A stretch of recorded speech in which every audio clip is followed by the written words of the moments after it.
প্রতি ফোঁটা রক্তের হিসাব আদায় করে নিতে হবে। রক্তের প্রতি ফোঁটা হিসাব আদায়ের জন্য আজকে সারা বাংলাদেশে বিশেষ করে ভাড়ারায় সকল প্রকার সন্ত্রাসী কার্যক্রম সন্ত্রাসীদেরকে উৎখাত করতে হবে। এই প্রতিজ্ঞার মাধ্যমে সন্ত্রাসী বিশ্বাস করার মাধ্যমে দলে দলে মানুষের কাছে ডোর টু ডোর মানুষের কাছে ইসলামের আহ্বান পৌঁছে দিতে হবে। ইসলামী ছাত্র শিবিরের ভাইকে বলতে চাই, তোমরা অনেক রক্ত দিয়েছ, জীবন দিয়েছ, প্রতি ফোঁটা রক্তের বদলা হিসাবে আওয়ামী লীগকে আগামী দিনের 50 বছরে শেখ মুজিবকে 570 সাবান দিয়ে গোসল করেছে।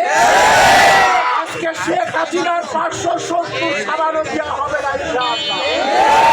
আগামী দিনের প্রস্তুত রেখে আগামী দিনে ইসলামী বিপ্লবের জন্য আমরা ডোর টু ডোর মানুষের দরবারে কাজ করবো এই আহ্বান জানিয়ে আমি কথা শেষ করছি। আসসালামু আলাইকুম।